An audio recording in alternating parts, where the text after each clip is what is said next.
සමන්තා චක්කවාලේසු අත්‍රා ගච්ඡන්තු දේවතා සද්ධම්මං මුනි රාජස්ස සුනන්තු සග්ග මොක්ඛදං ධම්මස්සවන කාලෝ අයං බදන්තා ධම්මස්සවන කාලෝ අයං බදන්තා ධම්මස්සවන කාලෝ අයං බදන්තා නමෝ තස්ස භගවතු වරහතෝ සම්මා සම්බුද්දස්ස නමෝ තස්ස භගවතු වරහතෝ සම්මා සම්බුද්දස්ස නමෝ තස්ස භගවතු වරහතෝ සම්මා සම්බුද්දස්ස හැම දිනාටම තෙරුවන් සරණ ප්‍රාර්ථනා කරමින් අද මේ උතුම් වෙසක් පුන් පොහෝ දවසේ ඔබ හැම දෙනාම FM දෙරණ අසපුව උතුම් වෙසක් ධර්ම දේශනාවන් සමගයි ඔබ මේ එකතු වෙලා ඉන්නේ. මේ ධර්මයේ ශ්‍රවණය කරන ලක්වාසී ලෝවාසී ඔබ හැම දෙනාටමත් මේ උතුම් වෙසක් පුන් පොහෝ දවසේ අපි ඔබ හැම දෙනාට මේ ධර්ම ශ්‍රවණය ඔබේ ජීවිතයට ධර්මාවබෝධයේ පිරිසම උපකාර වෙන නිවන් දොරටුවක් බවට පත්වේවා කියලා හදවතින් ආශිර්වාද කරනවා. පින්වතුනි, මේ ලෝකේ කලාතුරකින් බුදුරජාණන් වහන්සේ නමක් පහළ වෙන්නේ. බුද්ධෝ හවේ කප්ප සතේහි දුර්ලභෝ කියලා ධර්මයේ සඳහන් වෙනවා. බුද්ධ කියන වචනේ පවා කල්ප 100,000 ගණනකින් අහන්නත් ලෝකෙ දුර්ලභයි. එවැනි දුර්ලභ බුද්ධ ශාසනයක් අපිට දැන් ලැබිච්ච වෙලාවක්. අපේ බෝසතාණන් වහන්සේ සාරා සංඛ්‍යය කල්ප ලක්ෂයක් දාන, සීල, නෛෂ්ක්‍රම්‍ය, ප්‍රඥා, වීරිය, කාන්ති, සච්ච, අදිඨාන කියන දස පාරමී ධර්ම එදා දීපංකර පාදමූලේ නියත විවරණ ගත්ත දවසේ ඉඳන් පාරමී, උපපාරමී, පරමත්ත පාරමී හැටියට සම්පූර්ණ කරලා එදා අපේ බෝසතාණන් වහන්සේ තුසිත දෙව්ලොව වැඩ සිටිද්දී සක්‍ර දෙවියන් ඇතුළු දිව්‍ය පිරිස් ආරාධනා කරා. කාලෝ යන්තේ මහාවීර, මහාවීරයන් වහන්සේ ඔබ වහන්සේට දැන් කාලයයි. උප්පජ්ජ මාතු කුච්චිය, මිනිස් මව්කුසක ගිහින් උපදින්න කාලයයි. සදේව කන්තාරයන්තෝ බුජ්ජස්සු අමතම් පදං, ඒ අමෘත වූ නිවන අවබෝධ කරගෙන දෙව් මිනිස් ලෝකයා සංසාර දුකින් එතර කරවන සේක්වා කියලා ආරාධනා කළා. ඒ ආරාධනය පිළිගත්ත අපේ බෝසතාණන් වහන්සේ කාලය, දීපය, දේශය, කුලේ, මව කියන මේ පස්මහා බැලුම් බලලා එදා පින්වන්ත මහාමායා දේවිය කුස පිළිසිඳගෙන මාස 10ක් මව්කුසේ වැඩිලා වෙසක් පුන් පොහෝ දවසකයි ලෝකයට බිහි වුණේ. එදා ලුම්මිනි සල්වනේදී දෙවියන් අහස්සේ පිරිලා ඉතිරිලා සාදුකාර දෙනවා. බෝසතාණන් වහන්සේ පින්වන්ත මහාමායා දේවිය කුසින් ලෝකයට බිහිවෙනකොට සක්‍ර දෙවියන් තමයි රන් දැලකින් බෝසත් පුතු මුලින්ම පිළිගන්න.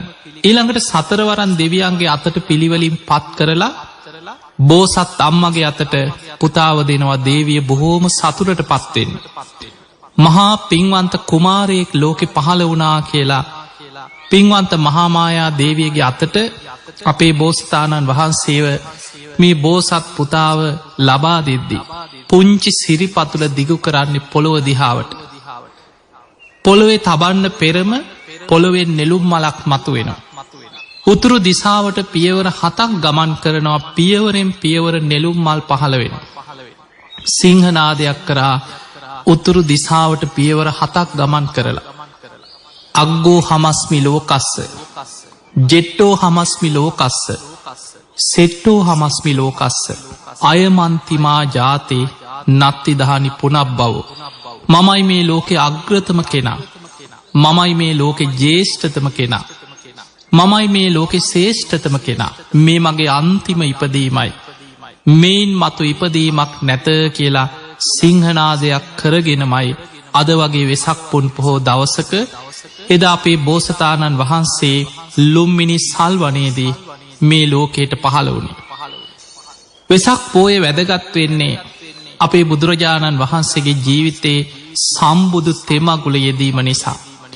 වසර 29ක් රාජ කුමාරයෙක් හැටියට රම්‍ය සුරම්‍ය සුබ මාලිගාවල් වල බොහෝ සැප සම්පත් යටතේ හැදී වැටිච්ච බෝසතාණන් වහන්සේ එදා සතර පෙරනිමිති දැකලා මේ සියලු සැප සම්පත් අතහැරලා අභිනිෂ්ක්‍රමණය කරනවා. අවුරුදු 6කට ආසන්න කාලයක් දුෂ්කරක්‍රියා කරලා වෙසක් පුන් පොහෝ දවසකයි බෝධි මූලයේදී එදා සුජාතාවගේ කිරිපිඩු දානය වළඳලා සොත්තිය බමුණාදීපු කුසතන මිටි අටත් අරගෙන ඇසතු බෝධීන් වහන්සේ සෙවනේ නැගෙනහිර දිසාවට කුසතන අතුරලා චතුරංග සමන්නාගත වීරියෙන් වැඩ සිටි. ඒ වීරියට අපි ධර්මය කියන්නේ චතුරංග සමන්නාගත වීරිය. උන්වහන්සේ බුද්ධත්වයට පත්වෙන දවසේ බෝධි මූලයේ වැඩ සිටියේ. මගේ ශරීරයේ සම්මස් වියලේවා. ඇටනහර පමණක් ඉතිරි වෙතොත් ඉතිරි වේවා. පුරුෂ වීරියෙන් පුරුෂ පරාක්‍රමයෙන් යම් ධර්මයක් අවබෝධ කරගත යුතුද ඒ ධර්මය අවබෝධ කරගන්න නැතුව මැරුණත් මෙතනින් නැකිටින්නේ නෑ කියන අධිෂ්ඨානය. ඒ අධිෂ්ඨානයට අපි කියනවා චතුරංග සමන්නාගත වීරිය. එවැනි වීරියකින් වැඩ සිටිය නිසා ඒ ආසනයට අපි කියනවා වජිරාසනය. එදා අපේ බෝසතාණන් වහන්සේ වජිරාසනයේ වැඩ සිටිද්දී මේ කාම ලෝකයේම අධිපති වසවර්ති මාරයා තමයි කලබලයට පත් වුණේ. දස බිම්බරක් මාර සේනා පිරිවරාගෙන ගිරිමේ කලා කියන ඇතුපිට නැගලා මේ මාර සේනාවත් එක්ක එදා බෝධි මූලයේ වැඩ සිටිය බෝසතාණන් වහන්සේ ළඟට ඇවිල්ලා මහා භයානක හඬ ශබ්ද ගස් කඩාගෙන වැටෙනවා වගේ ගල් පෙරලීගෙන එනවා වගේ කඳු කඩාගෙන පෙරලීගෙන එනවා වගේ භයංකාර හඬ ඇති කරනවා. මේ මාරය සේනාවත් එක්ක ඊතල වරුසාවල් ගල් වරුසාවල් මේ වගේ මහා භයානක සද්ද හඬ ඇති කරද්දී වෙන කෙනෙක් නම් ඒ ආසනෙන් නැකිරලා දුවනවා. තාම උන්වහන්සේ බුදු වෙලා නෑ වෙද්දී. උන්වහන්සේ එදා වජිරාසනයේ මත වාඩි වුණේ දැඩි අධිෂ්ඨානයෙන් සම්බුද්ධත්වයේ ලබාගෙන මිසක් මගේ ශරීරයේ සම්මස් වියලිලා ගියා. ඇටනහර පමණක් මෙතන ඉතිරි වුණත් මම මේ වීරිය අතහරින්නේ නෑ කියන අධිෂ්ඨානය. එදා වසවර්ති මාරයා ඒ ආසනයේ ළඟටම ඇවිල්ලා අර ගිරිමේ කලා කියන ඇතුපිට ඉඳලා කියනවා වහා මොතනින් නැගිටින්න. මමයි කාම ලෝකේ අධිපතියා. මගේ අවසරයක් නැතුව ඔබ වහන්සේට ඔතන වැඩ ඉන්න අයිතියක් නෑ කියලා. ඒ වෙලාවේ ඔබ වහන්සේට මෙතන වැඩ ඉන්න අයිතියක් තියෙනවා නම් ඔබ වහන්සේ ඔප්පු කරන්න කියලා. උන්වහන්සේට සාක්ෂියකටවත් කවුරුවත් නෑ ළඟ. තමන් වහන්සේ සසරේ පුරපු පාරමී ධර්ම සිහි කරලා මහ පොළොවට ශ්‍රී හස්තේ තියලා දිවුරුවා මේ මහ පොළොව සාක්ෂි දරනවා මම මේ දීර්ඝ සංසාර ගමනේ ඇස් ඉස් මස්ලේ දන් දෙමින් පාරමී සම්පූර්ණ කරගත්ත කෙනෙක්. වෙස්සන්තරාත්මේ මගේ පාරමී බලයෙන් මේ මහ පොළොව පවා 7 වාරයක් කම්පා වුණා සත්‍යයි කියලා ශ්‍රී හස්තේ පොළොවට තියලා දිවුරද්දී මහ පොළොව ගිගුරුම් දෙමින් කම්පා වෙන්න පටන් ගත්තා. ඒ මොහොතේ වසවර්ති මාරය ඇතුළු මාර සේනාව සීසීකඩ පලා ගියා. ඒක තමයි අපි ධර්මයේ කියන්නේ බෝධි මූලයේදී දස බිම්බරක් මාර සේනා පරාජය කරා කියලා. දැන් උන්වහන්සේට කරදර කරන්න බාධා කරන්න කවුරුවත් නැහැ. බෝධි මූලයේ උන්වහන්සේ ආනාපාන සති භාවනාව ඔස්සේ හිත එකඟ කරගත්තා. පළවෙනි ධ්‍යානයට දෙවෙනි ධ්‍යානයට තුන්වෙනි ධ්‍යානයට හතරවෙනි ධ්‍යානයට හිත සමාධිමත් වුණා. ඒ සමාධිමත් හිත තුළ ඉඳන් තමන් වහන්සේ ගත කරගෙන ආපු පෙර ජීවිත බලන්න හිත යොමු කරද්දී රාත්‍රී පළවෙනි යාමේ පළවෙනි විද්‍යාව පහළ වුණා. ඒ තමයි පුබ්බේ නිවාසානුස්සති ඥානය. කල්ප ගණන් මේ සංසාරේ ඉපදෙමින් මැරෙමින් ආපු දීර්ඝ සංසාර ගමනේ ගෙවාගෙන ආපු සංසාර ජීවිත දකින නුවණ පහළ වුණා. ඊළඟට රාත්‍රී දෙවනි යාමේ හිත යොමු කරා මම වගේමද මේ ලෝකේ අනෙක් සත්වයෝ. ඒ අයත් මේ වගේම ඉපදෙමින් මැරෙමින් යන සංසාර ගමනක් දෝ මේ යන්නේ කියලා හිත යොමු කරද්දී රාත්‍රී දෙවනි යාමේ දෙවනි විද්‍යාව පහළ වුණා. ඒ තමයි චුතූපපාත ඥානය. මේ ලෝකේ සත්වයන් මරණින් මතු කර්මානුරූපී උපත කරා යන ආකාරය දකින නුවණ උන්වහන්සේට බෝධි මූලයේදී ඇති වුණා.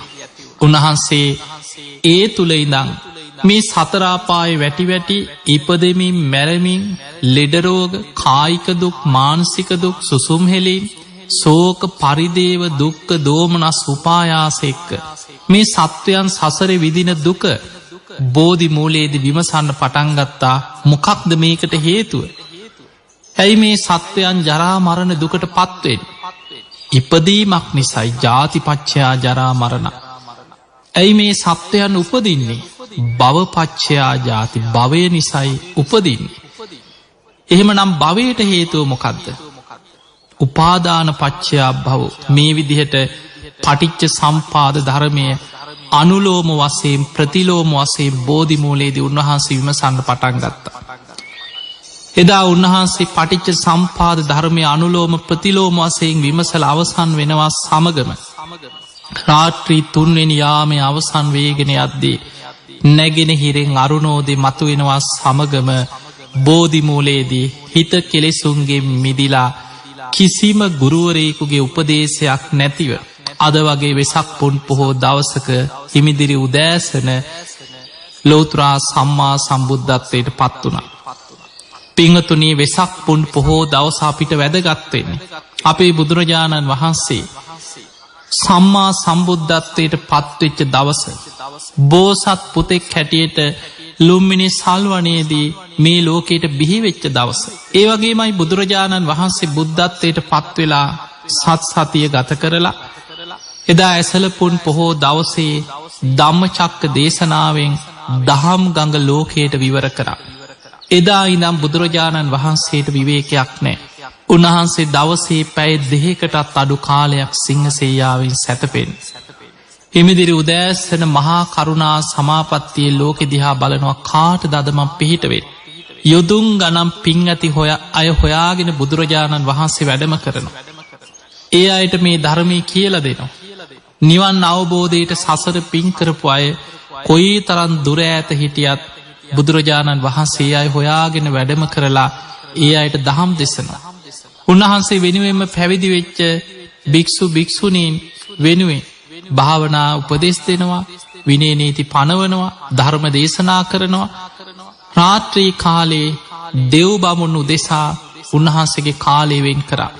දේශනාවල සඳහන් වෙනවා බොහෝ දෙවි දේවතාවරු මුළු මහත් ජේතවනයේම බබළුවාගෙන ආපු දේවතාවෙ බුදුරජාණන් වහන්සේ ඉදිරියේ පෙනී ඉඳලා මේ වගේ ප්‍රශ්නයක් ඇහුවා කියලා බොහෝ දේශනාවල සඳහන් වෙනවා. බුදුරජාණන් වහන්සේගේ ඔය විදිහට ධර්ම ප්‍රචාරය තුළ උන්වහන්සේගේ සම්බුදු කෘත්‍ය බුදු කෙනෙක් පහළ වෙලා ලෝකයට කළ යුතු සම්බුදු කෘත්‍යයක් තියෙන. ඒ තමයි බුදුරජාණන් වහන්සේ අවබෝධ කරගත් ධර්මය ලෝකයට දේශනා කරද්දී. ඒ ධර්මය තුළින් භික්ෂු භික්ෂුණී උපාසක උපාසිකා කියන සිව්වනක් ශ්‍රාවකයන් ලෝකෙ පහළ වෙනවා. ඒ අය මේ ධර්මය ගැන ව්‍යක්ත විසරද බහුශ්‍රුත ධර්මදර ශ්‍රාවකයන් බවට පත්වෙනවා. ධම්මානු ධම්ම ප්‍රතිපදාවේ දෙනවා සාමීචි පටිපන්න අනුධම්මචාරී ශ්‍රාවකයන් ලෝකෙ පහළ වෙනවා. ඒ අය බුද්ධ ශාසනයට හානිකර මතවාද මතුවෙනකොට ධර්ම විනය තුලින්ම කරුණු සහිත වේවා ඛණ්ඩනය කරලා බුද්ධ ශාසනය බබලවන්න දක්ෂ ශ්‍රාවකයෝ බවට පත්වෙන. ඒක තමයි බුදු කෙනෙකුගේ සම්බුදු කෘත්‍යය. ඒ සම්බුදු කෘත්‍යය ඉටු කරන්න බුදුරජාණන් වහන්සේට අවුරුදු 45ක කාලයක් බුදු වෙලා ගත වුණා. බුදුරජාණන් වහන්සේ ගම් නියම් ගම් පුරා වැඩම කරමින් දෙව් මිනිස් ලෝකයා ගැන මහා කරුණාවෙන් අවබෝධ කරගත් ධර්මයේ දේශනා කරගෙන යද්දී දින සති මාස අවුරුදු ගෙවීගෙන ගිහිල්ලා අපේ බුදුරජාණන් වහන්සේත් වයසට ගියා. බුදුරජාණන් වහන්සේට අවුරුදු 80ක් සම්පූර්ණ වේගෙන එද්දී අවසාන වස් කාලේ උන්වහන්සේ ගත කරේ බේලුව කියන ගමේ. මේ බේලුව ගමේ වැඩ සිටිද්දි බුදුරජාණන් වහන්සේට මාරාන්තික බඩේ අමාරුවක් වැළඳේ. ඒ මොහොතේ බුදුරජාණන් වහන්සේ විමසලා බලන අතීත බුදුවරු පිරිනිවන් පෑවේ කොයි ආකාරයෙන්ද? සංඝයාට දැනුම් නොදී පිරිනිවන් පාන එක සුදුසු නෑ. එදා චාපාල චෛත්‍ය ස්ථානයේ අසලදී ආයු සංස්කාරයන් අතහැරලා හරියටම තව මාස 3කින් පිරිනිවන් පානවා කියලා අධිෂ්ඨාන කරා. ඒකට හේතු ඒ වෙනකොට සම්බුදු කෘත්‍ය ඉටු කරලා අවසాన.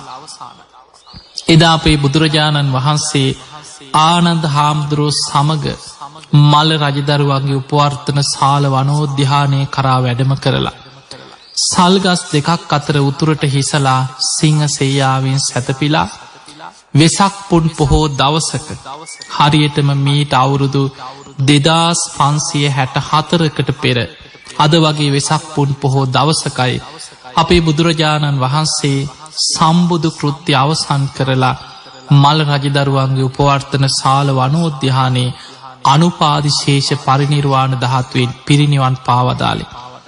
පින්වතුනි, අපේ බුදුරජාණන් වහන්සේගේ පිරිනිවන් පෑමෙන් තමයි බුද්ධ වර්ෂය ආරම්භ වුණේ. අපි දන්නවා අපි බෞද්ධයන් හැටියට බුදුරජාණන් වහන්සේ වෙනුවෙන් බුද්ධ වර්ෂය එදා අපේ පැරැන්නෝ ඉතිහාසයේ ඉඳන් භාවිතා කරේ මේ බුද්ධ වර්ෂය. දැන් මේ වෙසක් පුන් පොහෝ දවස බුද්ධ වර්ෂ 2564 සම්පූර්ණ වෙන්නේ. එතකොට කෙනෙකුට හිතෙන්න පුළුවන් එහෙමනම් බුදුහාමුදුරන්ගේ බෝසතාණන් වහන්සේ බෝසත් පුතාගේ ඉපදීමද මේ උපන්දිනේද මේ යෙදෙන්නේ? සම්බුද්ධත්වයේද මේ බුද්ධ වර්ෂයෙන් සමරන්නේ? පින්වතුනි, අපේ බුදුරජාණන් වහන්සේ වැඩ සිටිද්දී කිසිම තැනක මහණෙනි අද මගේ උපන්දිනේ කොතනවා සඳහන් කරලා උපන්දින උත්සව ගත්ත ඒවා උපන්දිනේ ගැන වෙනම සැමරීමක් කරපු ඒවා කොහෙවත් නැහැ. බුදුරජාණන් වහන්සේ පිරිනිවන් පෑවට පස්සේ මහරහතන් වහන්සේලා ශාසනික කටයුතු වෙනුවෙන් අනේ අදට බුදුරජාණන් වහන්සේ පිරිනිවන් පාලා හරියටම මාසයක් වෙනවා.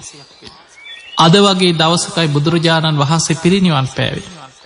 අදට බුදුරජාණන් වහන්සේ පිරිනිවන් පාලා අවුරුද්දක් වෙනවා. අද වගේ දවසක බුදුහාමුදුරුවෝ පිරිනිවන් පෑවේ අදට බුදුහාමුදුරුවෝ පිරිනිවන් පාලා අවුරුදු 5යි 10යි 15යි ඔය විදිහට එදා මහරහතන් වහන්සේලා වැඩ සිටිය කාලේ සංඝයා විසින් ගණනය කරන්න පටන් ගත්තා. යම් යම් ශාසනික කටයුතු වෙනුවෙන් බුදුහාමුදුරුවෝ පිරිනිවන් පාලා මාස 3ක් ගිය තැන ප්‍රථම ධර්ම සංගායනාව යොදාගත්තා.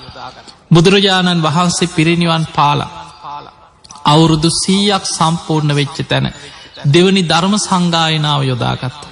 එතකොට මේ වගේ රහතන් වහන්සේලා මේ භාවිතා කරපු බුද්ධ වර්ෂය තමයි බුදුරජාණන් වහන්සේගේ පිරිනිවන් පෑමේ. අද වගේ වෙසක් පුන් පොහෝ දවසක බුදුහාමුදුරුවෝ පිරිනිවන් පාලා අවුරුදු 2564ක් සම්පූර්ණ වෙනවා. පින්වතුනි, අද ඔබ අපි දන්නවා අද බොහෝ පිරිසක් මේ ධර්මයේ ශ්‍රවණය කරන ඔබ ගත්තොත් බොහෝ දිනෙකට සමහරුන්ට පසුතැවිල්ලක් අනේ අපිට වෙනදා පන්සලට ගිහින් සීල ගත්තා. අපිට මේ වෙසක් එකට පන්සලකට යන්නවත් විදිහක් නැහැනේ කියලා ලොකු පසුතැවීමක් හිතේ ඇති වෙන්න පුළුවන්. නමුත් ඔබට මේ වෙසක් පුන් පොහෝ දවස සැබෑ ලෙසම බුදුරජාණන් වහන්සේගේ ධර්මයේ තුලින් ශ්‍රාවකයෙක් හැටියට සැබෑ ලෙසම මේ වෙසක් පොය අර්ථවත් කරගන්න පුළුවන්. පින්වතුනි, අපේ බුදුරජාණන් වහන්සේ පිරිනිවන් පාන්න සූදානම් වෙන වෙලාවේ එදා මල්ල රජදරුවන්ගේ උපවර්තන ශාල වනෝද්‍යානයේ සල්ගස් දෙකක් අතර උතුරට හිසලා සිංහ සෙයියාවෙන් වැඩ සිටිද්දී සැතපෙනවා සමගම ඒ සල්ගස් වල අතු ඉබේම බුදුරජාණන් වහන්සේ දෙසට නැමිලා අකලට සල්මල් පිපිලා සල්මල් බුදුරජාණන් වහන්සේගේ බුදු සිරුරට කඩා වැටෙන්න පටන් ගත්තා. දසදහසක් ලෝක ධාතුවල දෙවියන් අහසේ පිරීලා ඉතිරිලා මදාරාමල් ඉසිමින් අහසේ ඉඳන් මල් වලින් අහසින් පූජා පවත්වනවා. ඒ වෙලේ බුදුරජාණන් වහන්සේ වදාළ ආනන්දය බලන්න මේ සල්ගස්වල අකලට මල් පිපිලා බුදුරජාණන් වහන්සේට පූජාවන් පවත්වනවා. මේ දෙවියන් අහසේ ඉඳන් මදාරාමල් ඉසිමින් පූජාවන් පවත්වනවා. ආනන්දය බුදු කෙනෙකුට කරන නියම පූජාව බුදුරජාණන් වහන්සේ වදාළ ධර්මය අවබෝධ කරන්න මහන්සි ගැනීම මයි කියලා බුදුරජාණන් වහන්සේ පිරිනිවන් මංචකයේදී දේශනා කරා. ඒ කියන්නේ මල් පූජා කිරීම පූජාවක් නොවේ කියලා නෙමෙයි.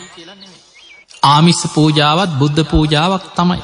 හැබැයි ඊට වඩා උතුම්ම බුද්ධ පූජාව බුදුරජාණන් වහන්සේ වදාළ ධර්මය අවබෝධ කර ගැනීමම ශේෂ්ඨම බුද්ධ පූජාවක් බවට පත්වෙනවා ප්‍රතිපක්ති පූජාව. තිය නිසා ඔබට මේ වෙසක් පෝය අපි දන්නවා ගිය අවුරුද්දෙත් අපිට හරියට වෙසක් පින්කං කරගන්න බැරි වුණා පාස්කු බෝම ප්‍රහාරයත් සමඟ.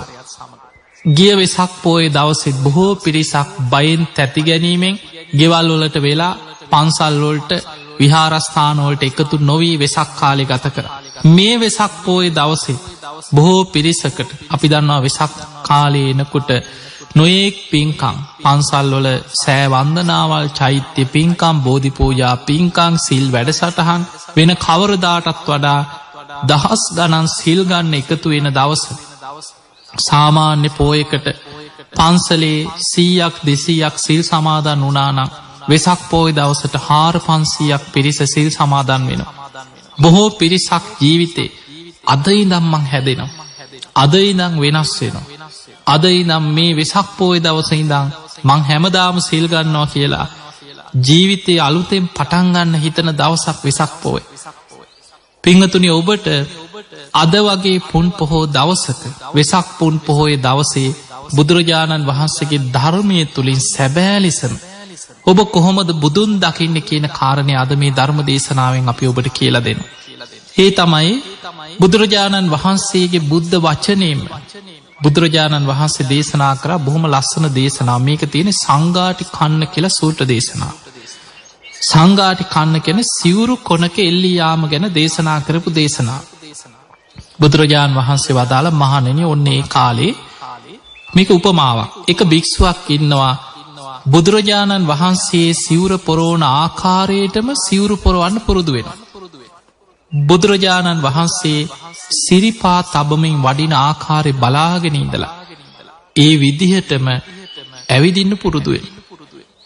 බුදුරජාණන් වහන්සේ විදිහටම සිවුර පොරෝගෙන බුදුරජාණන් වහන්සේ වඩිනකොට උන්වහන්සේගේ සිවුරේ කොනක් අල්ලගෙන ඇඟේ ගෑවි නොගෑවි ඒ විදිහටම බුදුරජාණන් වහන්සේ පසුපසින්ම ඇවිදගෙන එනවා.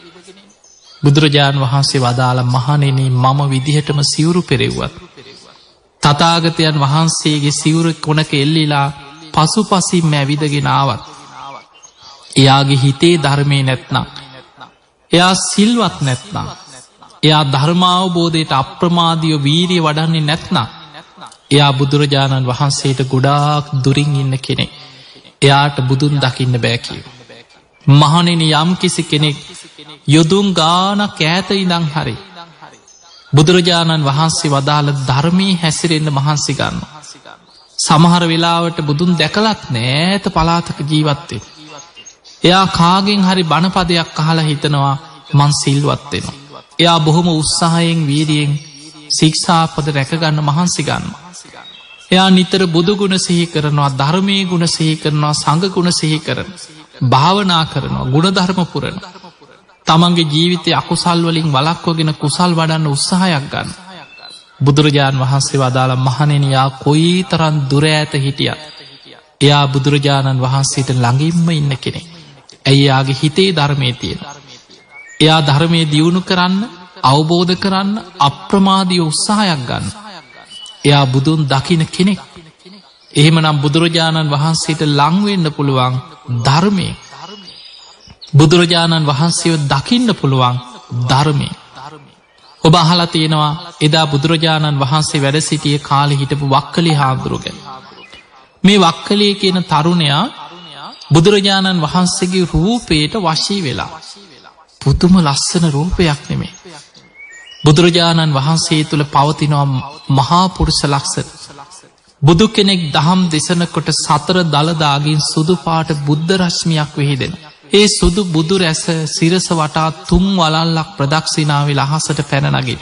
බුදුරජාණන් වහන්සේ දහම් දෙසනකොට මේ ඇතිවෙන ආශ්චර්යය අෂ්ටාංග සමන්නාගත බ්‍රහ්මස්වරයකින් යුක්තයි බුදුරජාණන් වහන්සේගේ හඬ. බුදුහාමුදුරන්ගේ රූපය කටහඬ මේ බුද්ධ රූපය දැකලා බුදුහාමුදුරුවෝ ගැන හිතුණා මම පැවිදි වෙනවා. දැන් මේ නිවන් දකින්න ධර්මය අවබෝධ කරගන්න පැවිදි වුණා නෙමෙයි එදා වක්කලී කියන තරුණයා. බුදුහාමුදුරන්ගේ රූපේ ලස්සන දැකලා පැවිදි වුණා. බුදුරජාණන් වහන්සේ දහම් දෙසන තැනට ඇවිල්ලා හැමදාම ඉස්සරහින් වාඩි වෙලා බලාගෙන ඉන්නවා. දැන් පැවිදි වෙලා වක්කලී ස්වාමීන් වහන්සේ බුදු හාමුදුරුවෝ දහම් දෙසන හැටි උන්වහන්සේගේ ඉරියව් උන්වහන්සේගේ කටහඬ ඒ දිහා බලාගෙන ඉන්නවා මිසක් ධර්මය විමසන්නේ නැහැ. ධර්මය අවබෝධ කරගන්න වීරිය වඩන්නේ නැහැ. කොහොම හිටපු වක්කලි හාමුදුරුවෝ ලෙඩ වුණා, ගිලන් වුණා. ඒ වෙලේ බුදුරජාණන් වහන්සේ වක්කලි හාමුදුරන්ට බොහෝම ලස්සන බණ පදයක් දේශනා කරා.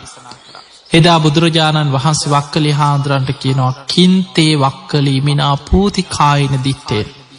වක්කලි මේ ශරීරේ, ඒ කියන්නේ බුදුරජාණන් වහන්සේ දරාගෙන ඉන්න මේ බුදු සිරුර කුණු වෙලා යන ශරීරයක්. දෙතිස් මහා කුණුපයන්ගේ මේ දෙතිස් මහා පුරුෂ ලක්ෂණ තිබුණත් මේ කුණුප කොටස් වලින් හටගත්ත පඨවි ආපෝ තේජෝ වායෝ කියන මේ සතර මහා ධාතුන්ගෙන් හටගත්ත ශරීරයක්. ලෙඩ වෙන, වයසට යන, ජරාවට පත්වෙන කුණු වෙලා යන ශරීරයක් මේ කුණු ශරීරයක් දිහා ඇස් දෙකෙන් බලාගෙන ඉඳලා වක්කලි ඔබට තියෙන ප්‍රයෝජනය මොකක්ද? ඔබට ඇස් දෙකෙන් මන් දිහා බලාගෙන ඉඳලා වක්කලි බුදුන් දකින්න බෑ කි. ඔබට බුදුන් දකින්න අවශ්‍ය නම් වක්කලි ඔබ ධර්මය දකින්න. යෝ ධම්මං පස්සති සෝමං පස්සති. වක්කලි යමෙක් ධර්මය දකිනවා නම් එයා ධර්මයෙන් මාව දකිනවා. වක්කලි යමෙක් කියනවා නම් මම බුදුන් දැක්කා කියලා එයා ධර්මයෙන්ම දැකගත්ත කෙනෙක්. යෝ මං පස්සති සෝ ධම්මං පස්සති. වක්කලි යමෙක් ධර්මය දකිනවා නම් එයා ධර්මයෙන් මාව දකිනවා. වක්කලි යමෙක් කියනවා නම් මම බුදුන් දැක්කා කියලා එයා ධර්මයෙන්ම දැකගත්ත කෙනෙක්.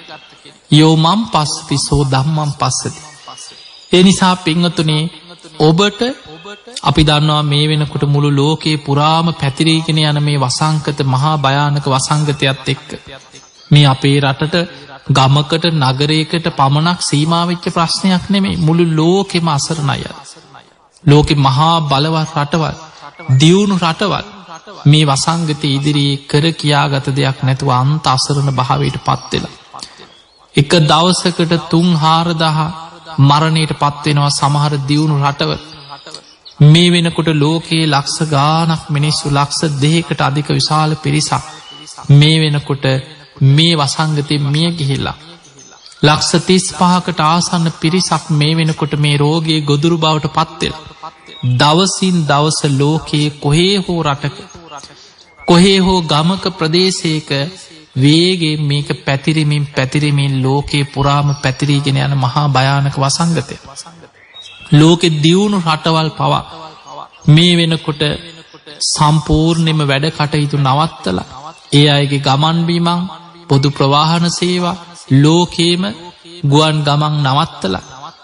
එතකොට අපිට පේනවා මේ ලංකාවට විතරක් බලපාපු ප්‍රශ්නයක් නෙමෙයි. ඒ අතින් අපි බොහොම වාසනාවන්තයි. ඒ නිසා මේ ලෝකේම මිනිස්සු අසරණ වේගෙන යන ආකාරය දකිනකොට ලෝකෙ දියුණු රටවල් මොනතරම් අසරණද?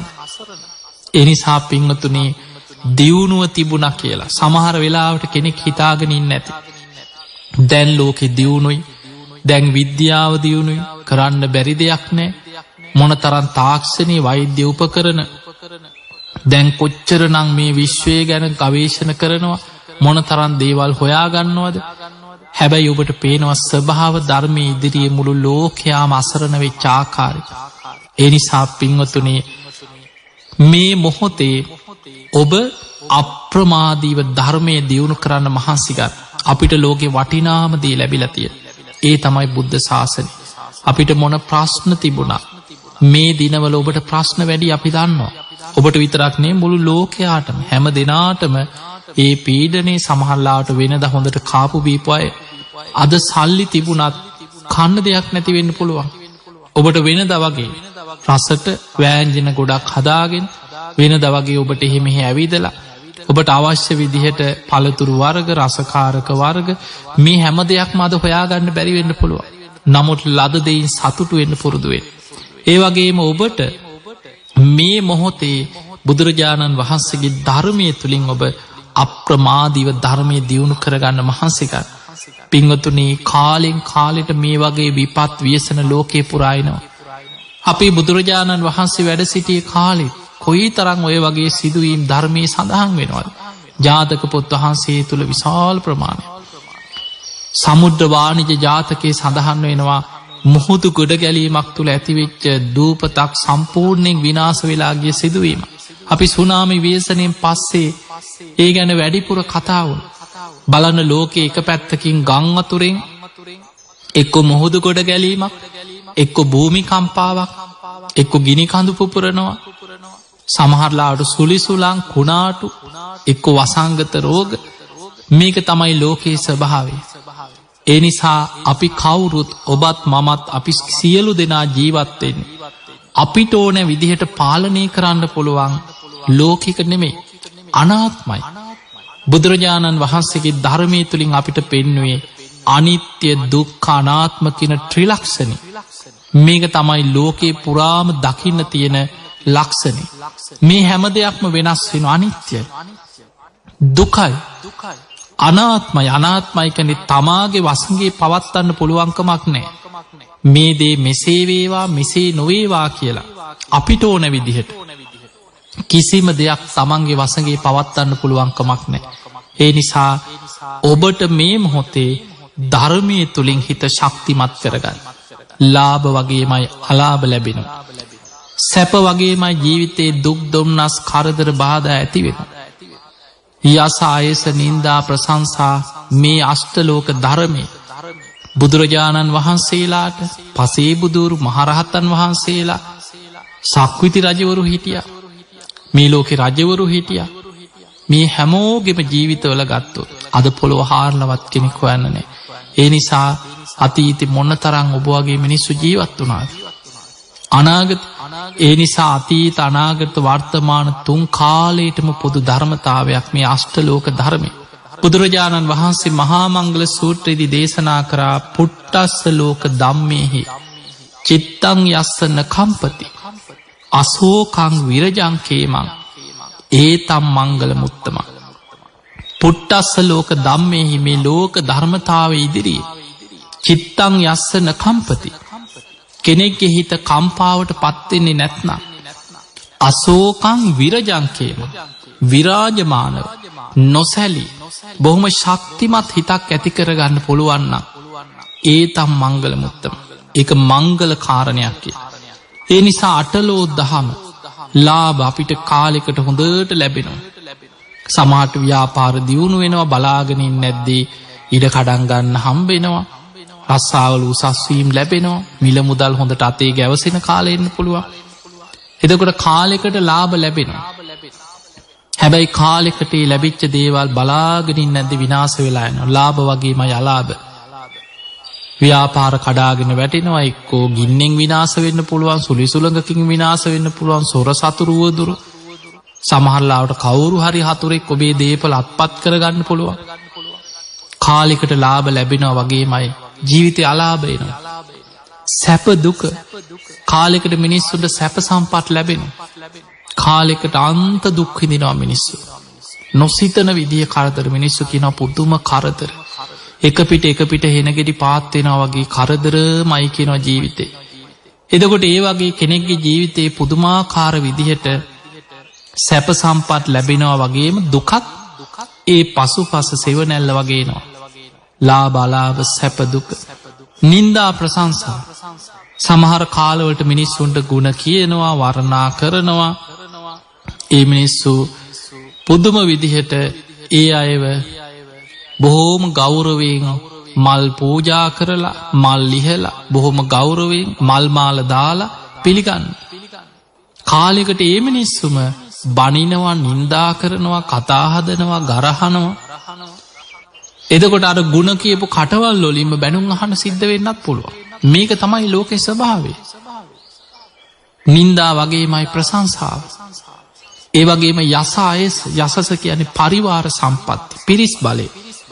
සමහර අය ඉන්නවා ඒ කාලවලට නෑදෑයෝ යාළුවෝ මිත්‍රයෝ වට කරගෙන හැම වෙලාවෙම පිරිසත් එක්ක පිරීලා ඉතිරිලා ඉන්නේ. හැබැයි ඒ කාලවල හිතනවා මට දැන් කරන්න බැරි දෙයක් නෑ. මට ඕන තරම් පිරිස ඉන්නවා. මට මිනිස්සු ඉන්නවා. හැබැයි කාලෙකට කාත් කවුරුත් නැතුව තනි වෙන්න පුළුවන්. තමන්ගෙන් උදව් ගත්ත මිනිස්සු, තමන්ව වට කරගෙන හිටපු මිනිස්සු, තමන්ගේ ගුණ කියපු මිනිස්සු තමන්ව අතහැරලා යන දවසක් එන්න පුළුවන්. ජීවිතේ මේ අෂ්ටලෝක ධර්මය ලාභ අලාභ සැප දුක යස ආයස නින්දා ප්‍රශංසා නිතර ඔබ සිහි කරන්න.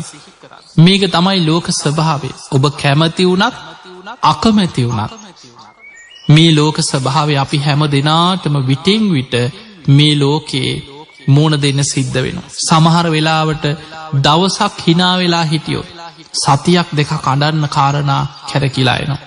මේක තමයි ලෝක ස්වභාවය. මේ ස්වභාවය තේරුම් ගත්ත කෙනා අටලෝ දහම ඉදිරියේ අකම්පිත හිතක් ඇති කරගන්නවා. චිත්තං යස්ස නකම්පති. එයාගේ හිත කම්පා කරගන්නේ නෑ අෂ්ටලෝක ධර්මයේ ඉදිරියේ. එයා අකම්පිතයි. අසෝකං විරජංකේම. එයා විරාජමානව නොසැලී ඉන්න. මොන ප්‍රශ්නාවත් එයා හිනා වෙලා එකට මුණ දෙනවා. පින්වතුනි මතක තියා මේ හිතේ කෙලෙස් වල ස්වභාවය. රාග, ද්වේෂ, මෝහ කියන අකුසල ධර්මයන් එක්ක ජීවත් වෙන මේ සසර ඉපදී යන සත්වයාගේ හිතේ ස්වභාවය තමයි හැම වෙලාවෙම සැපයට හිත ඇලෙනවා. දුකත් එක්ක ගැටෙනවා.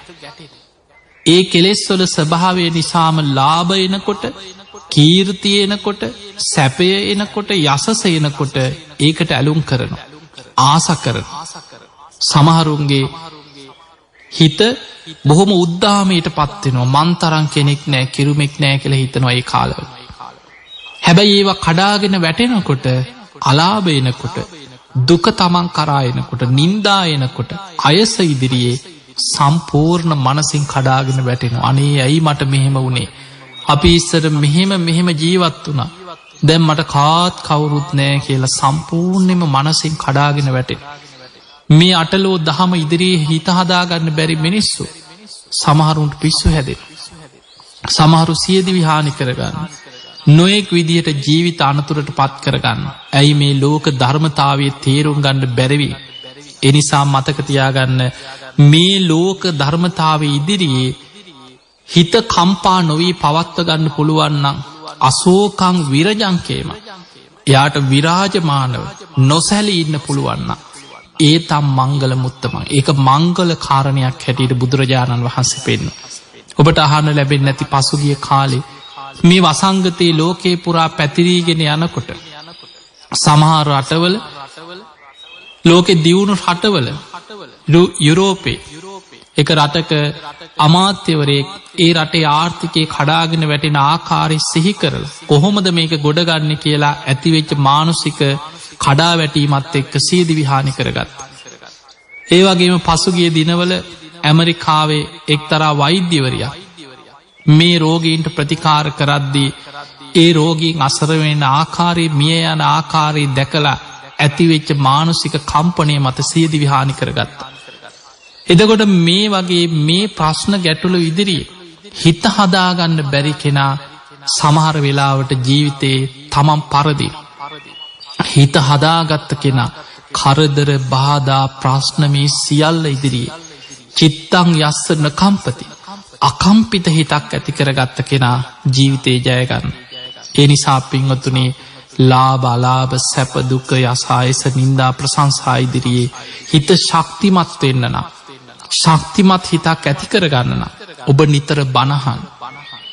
මේ ලෝක ස්වභාවය නිතර මෙනෙහි කරන්න. මේ ලෝකයේ ධර්මතාවය අනිත්‍ය දුක්ඛ අනාත්ම කියන ත්‍රිලක්ෂණය නිතර නුවණින් විමසන්න. එහෙම විමසනකොට ඔබේ හිත ධර්මයේ තුලින් ශක්තිමත් වෙනවා. ඊළඟට අපිට අපේ රටේ ඉතිහාසය දිහා ගත්තොත් අපි දන්නවා අපිට මේ හැමදාම දැන් ඔබට පහුගිය අවුරුදු කීපේ දිහා ගත්තොත් අපිට මේ යුද්ධය අවසන් වුණාට පස්සේ පසුගිය අවුරුදු කීපේ මේ රටේ වේගෙන් බුද්ධ ශාසනයේ ලොකු බැබලීමක්, දියුණුවක් ඇතිවෙච්ච දශකයක්. පසුගිය අවුරුදු කීපේ ඔබ දකින්න ඇති මොනතරම් මිනිස්සු පින්කම් කරන්න එකතු වුණාද. ඔබ දන්නවා ඔබේ මීට අවුරුදු 20කට 30කට එහා ඔබ හිතන්න. ඔබ ඉස්සර රුවන්වැලි සෑය අටමස්ථාන වන්දනා කරන්න ගියා නම් එදා මිනිස්සු ඒ පින්කම් කරපු හැටි, පසුගිය කාලේ ගැන හිතන්න මීට මාස 2-3කට එහා මොනතරම් පිරිසක්, ලක්ෂ ගණන් මිනිස්සු එකතු වෙනවා. දිනපතා මහා සෑ භූමියේ පින්කම්. ඒ විතරක් නෙමේ, ලංකා පුරා චෛත්‍ය රාජානන් වහන්සේලා ළඟ නිතර පින්කම්, කප්රු පූජාවල්, සුවඳ පූජාවල්, මල් පූජාවල්, මිනිස්සු දස දහස් ගණන් ලක්ෂ ගණන් එකතු වෙවී පින්කම් කරා. රටපුරා විශාල වශයෙන් ධර්ම දේශනා පින්කම් විශාල ධර්ම ප්‍රබෝධයක් පසුගිය කාලය තුළ රටේ ඇතිවේගෙන ආවා. හැබැයි ඒක හැමදාම තියෙන එක තමයි ලෝක ධර්මතාවය. ඔය මතක තියාගන්න අතීතේ මහරහතන් වහන්සේලා වැඩ සිටි යුගවල පවා අපේ රටේ විශාල කඩාවැටීම් ඒ වගේම ස්වභාවික විපත් ව්‍යසන ඇති වෙලා තියෙනවා. බැමිණි තියා සාය ගැන ඔබ අහලා ඇති. වලගම්බා රජ්ජුරුවන්ගේ කාලේ.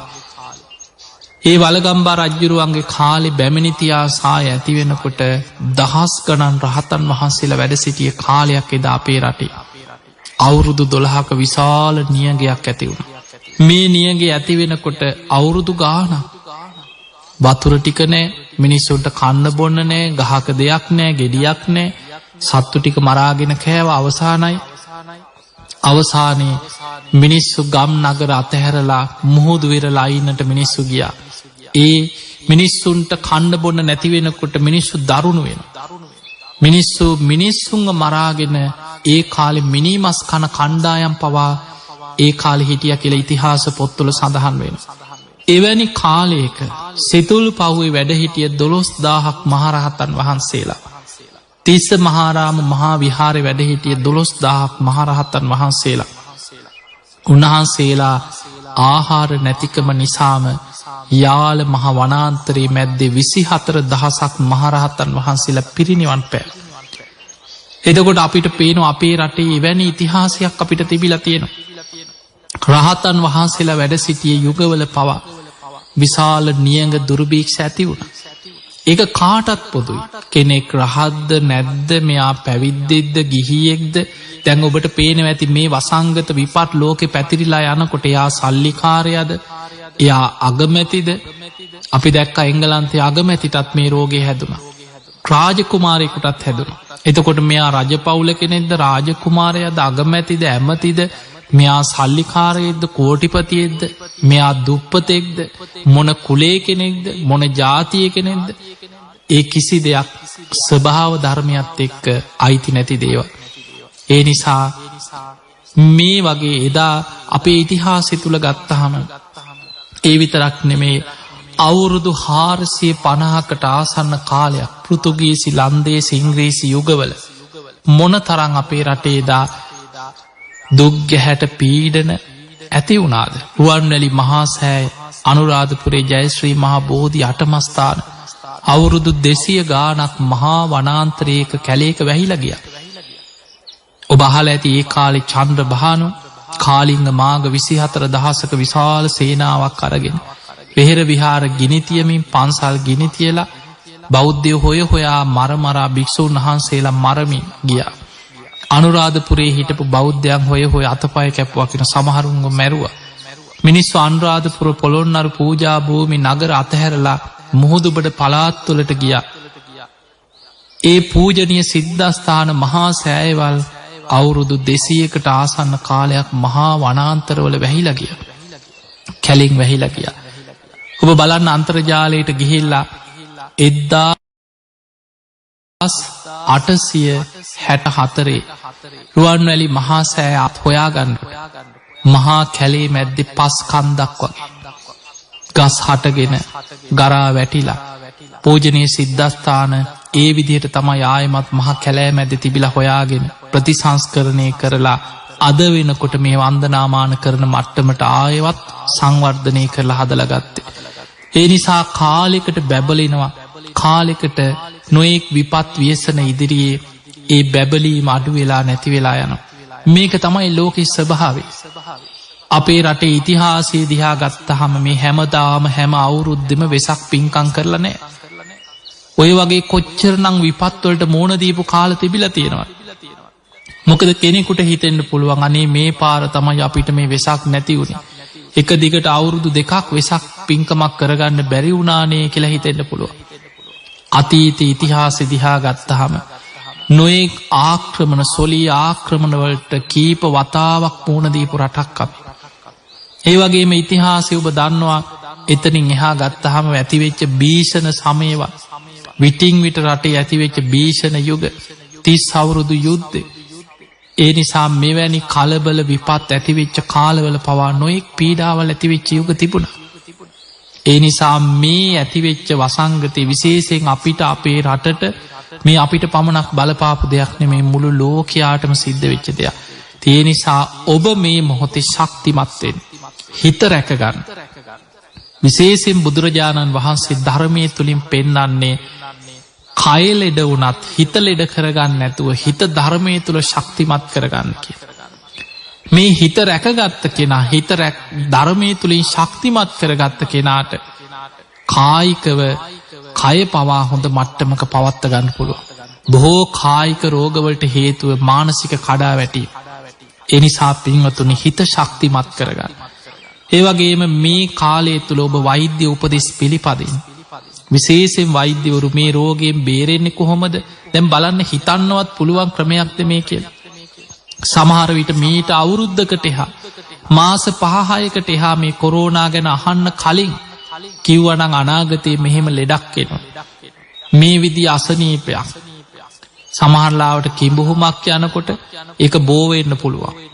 ඊළඟට කොහේ හරි අල්ලලා මේක පේන්නේ නෑ මේක මෙහෙම විසබීජයක්. මෙන්න මේ විදිහටයි බෝවෙන්න මේ විදිහට පැතිරෙනවා. කෙනෙකුට කිව්වනම් මේක පිළිගන්නේ නෑ. ඔහොමත් ලෙඩ තියෙනවද කියලා හිතනවා. හැබැයි අද වෙනකොට අපිට හිතාගන්න බැරි විදිහට මේ රෝගේ ලෝකෙ පැතිරීගෙන යනවා. මොන තරම් විද්‍යාව දියුණුනත් මොන තරම් තාක්ෂණය අද දියුණුනත් මොන තරම් චන්ද්‍රිකා යවලා මොනවා හොයාගත්තත් අද මේ රෝගයට ඖෂධයක් හොයාගන්න බැරුව ලෝකෙ දියුණුම රටවල් මොන තරම් අසරණ භාවයකට පත්වෙනවද. ඒ නිසා පින්වතුනි හැම වෙලාවෙම ඔබ මේ ගැඹුරු ධර්මතාවයන් නුවණින් විමසමින් ලෝකයේ ස්වභාවය මෙනෙහි කරන්න. එහෙම මෙනෙහි කරගෙන යනකොට අපිට පේන්නේ බුදුරජාණන් වහන්සේගේ ධර්මය තුළ උන්වහන්සේ දේශනා කරේ මේ ලෝකෙම පවතින දුකක් මත. ජාතිපි දුක්ඛං ඉපදීම මත් දුකක්. ඉපදුනානං ඒ කාන්තෙම ලෙඩ වෙනවා. මේක ලෝක ස්වභාවය. ඉපදුනානං ඒ කාන්තෙම ලෙඩ වෙන. කොච්චර ලෙඩද කියලා බලන්න. මේ කොරෝනා වසංගතය විතරක් නෙමේ. මේ හේතු කරගෙන ඔබට පේනවා ලෝකෙ මොන තරන්නම් පිරිසක් අද උනක් හෙම්බිරිසාවක් හැදුනත් සාමාන්‍ය බෙහෙතක් ගන්න විදිහක් නැතු කොච්චරනම් කී දෙනෙක් ලෝකෙ පීඩා විඳිනවද. වෙනදා කරපු ශල්්‍ය කර්ම අසනීප හදවත් සැත්කම් වකුගඩු ප්‍රශ්න ලෝකෙ කී දෙනෙක් අද එවැනි ලෙඩකටවත් බෙහෙතක් කරගන්න බැරුව ලෝකෙ අන්ත අසරණ භාවයකට පත්වෙනවා. ඒ නිසා මේ ලෝකයේ යථා ස්වභාවය තේරුම් අරගෙන ඔබ අප්‍රමාදීව ධර්මය තුළ පිහිටලා ධර්මයෙන් ශක්තිමත් කෙනෙක් බවට පත්වෙන්.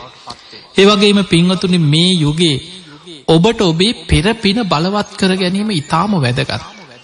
අපි කාගේ ජීවිතවල සංසාරී කරපු පින්කම් ඒ පුණ්‍ය ශක්තියෙන් යටපත් වෙලා තියෙන. අපි පින් කරනකොට ඒ පින බලවත් වෙලා මතු වෙලා එනවා. පෙරපින මතු කරගන්න නම් ඒ පින මෙනෙහි කරලා ධර්මය තුළ හිත රැකගන්නට ඕන. එතකොට පෙරපින් මතු වෙලා එනවා.